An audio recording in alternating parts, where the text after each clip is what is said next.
Habló esta mañana sobre el tema y tenemos en la línea a Germán Martínez ya para comentar sobre el tema Eduardo Medina Mora, que no es un tema menor.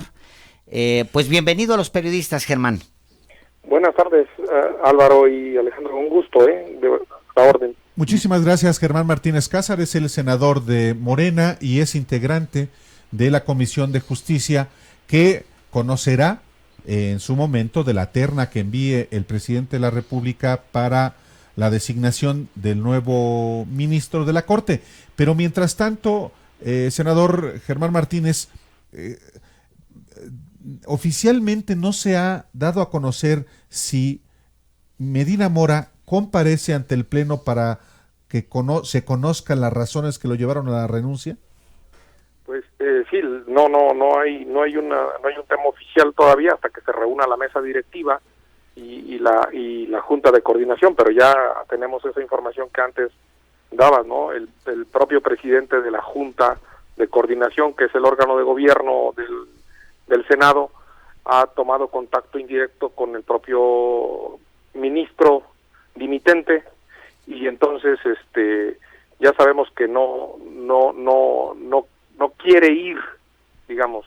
Es una no quiere dar la cara, Germán, ¿no? Sí, es una situación, sí, Álvaro, es una situación muy atípica, histórica, en lo que va de las últimas épocas en las que se divide el trabajo del Poder Judicial.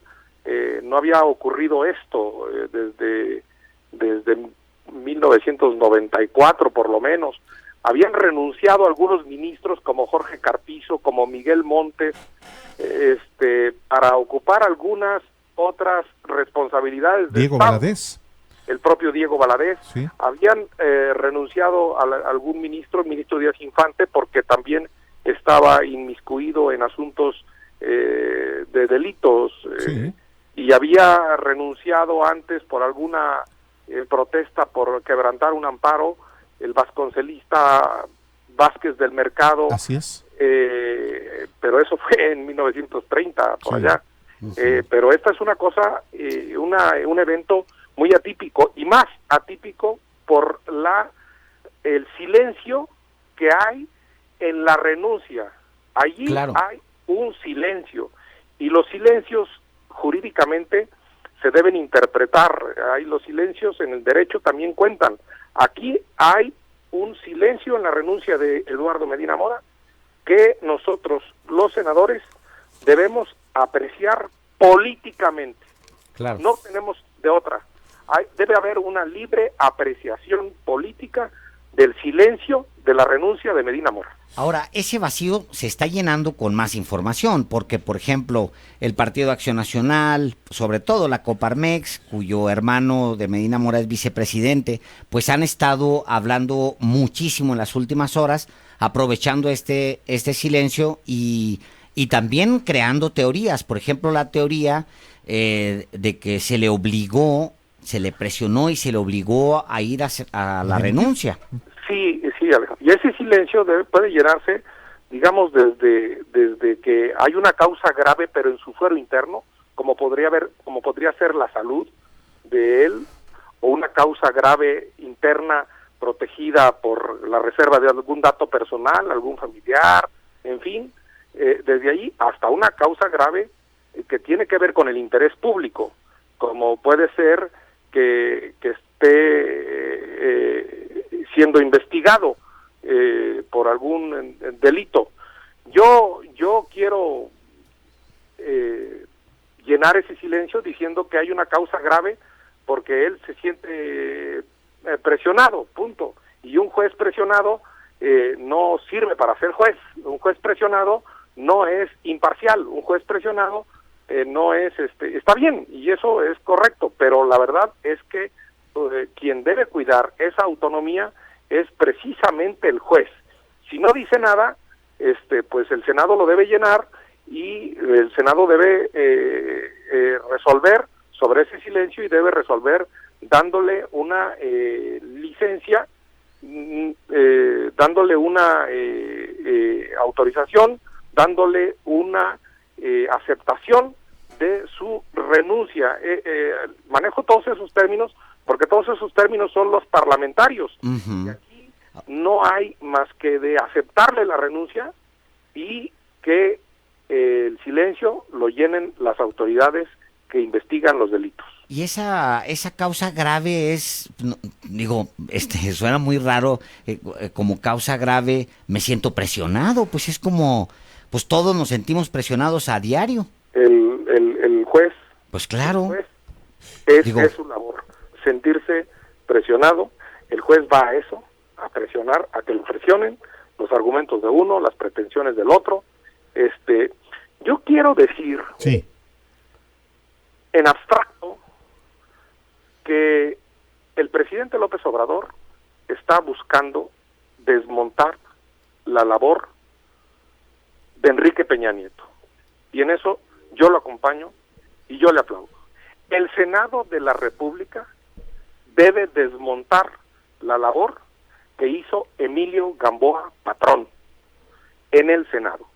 Y la cuarta transformación de López Obrador, si algo le ofreció al pueblo de México, es separar los negocios de la política, separar los asuntos públicos de los privados, acabar con los privilegios a la hora de ir a litigar, a la hora de ir a tocar las oficinas gubernamentales o concretamente las judiciales. Lo que debemos acabar en la cuarta transformación, si de veras queremos igualar al país, es acabar con esa escuela de Diego Fernández de Ceballos que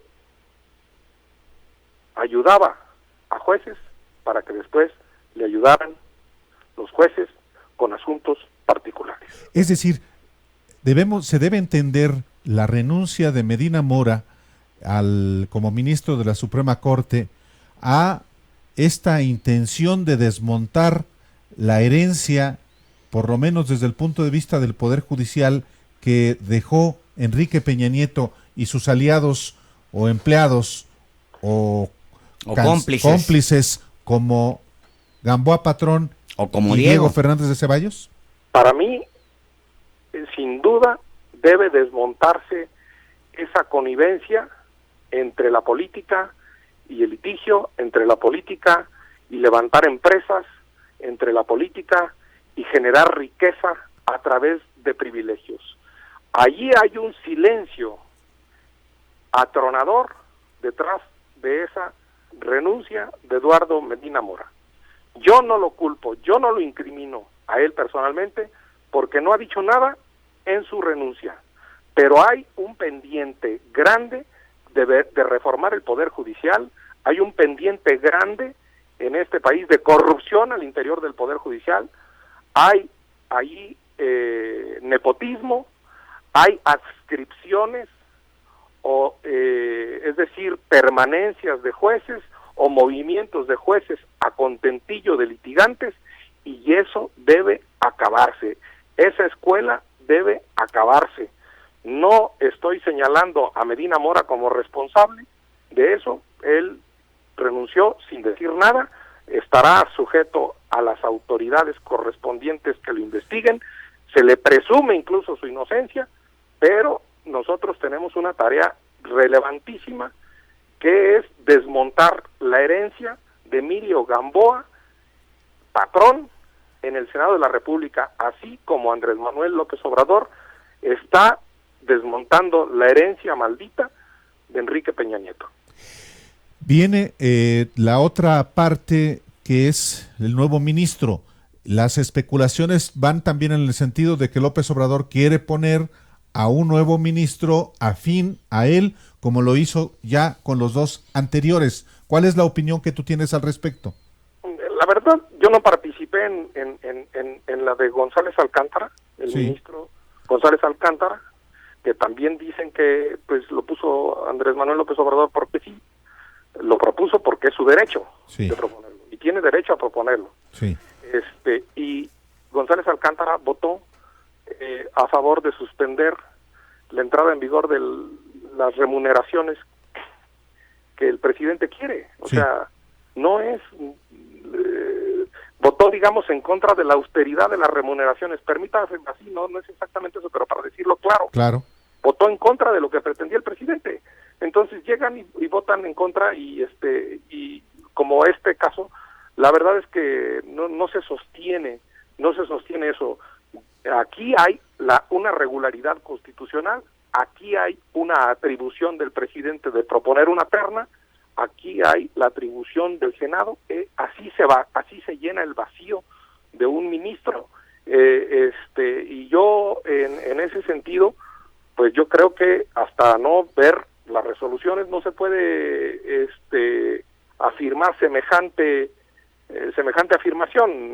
Yo no veo el control por ningún lado, en ninguna de las sentencias.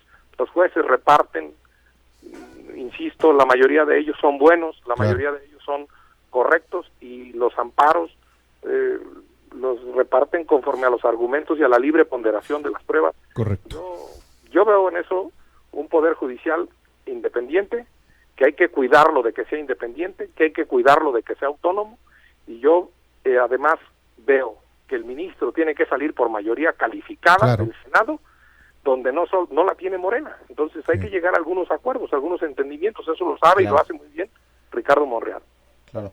El caso Medina Mora, Germán, no se puede convertir en una primera gran campanada para el Poder Judicial, es decir, llevar a un ministro que de manera inédita ante la justicia, investigársele profundamente, ya está siendo investigado en este momento, y no solo por las autoridades de México, hasta donde sabemos también está involucrada la autoridad en Estados Unidos y la autoridad en Londres, hasta donde hay información, y por supuesto se le está investigando en México, pero podría servir como un primer gran jalón de orejas para impulsar la transformación del Poder Judicial.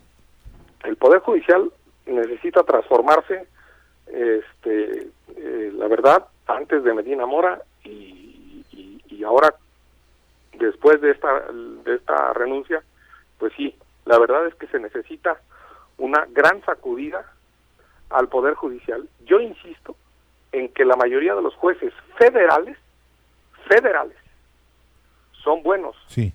Yo insisto en que hay una carrera judicial incipiente que hay que cuidar, pero también hay quien le ha metido la mano en mover jueces cuando vienen algunas resoluciones que no les convienen, en moverlos, en cambiarlos de sede, algunos litigantes. Esa escuelita que conozco muy bien, la verdad es que debe terminar. Sí, la respuesta es sí. Esta renuncia debe servir positivamente, no solo para quemar en la hoguera a una persona, no, sino para institucionalmente darle una sacudida al Poder Judicial, y que el Poder Judicial se ponga en servicio de las garantías constitucionales de los mexicanos que deben reinar en una república. Claro. ¿Esa escuelita es de Diego Fernández de Ceballos? Por supuesto, ya lo dije y lo sostengo, pero no solo de él. No es solo de él, es de una serie de maneras de litigar con privilegios, de litigar sin límites, de litigar sin rubor, de darle órdenes a los jueces, de hacer sentencias fuera de los juzgados, y eso de favorecer familiares, y eso debe acabarse. La gente votó por eso. Muy bien. Senador Germán Martínez Cázares, muchísimas gracias por la oportunidad de dialogar con el auditorio de los periodistas. Seguiremos en comunicación. Al contrario, Alejandro, Álvaro, un gusto, gracias, a la orden. Buenas tardes, muchas gracias. Muy buenas tardes. Bueno, hoy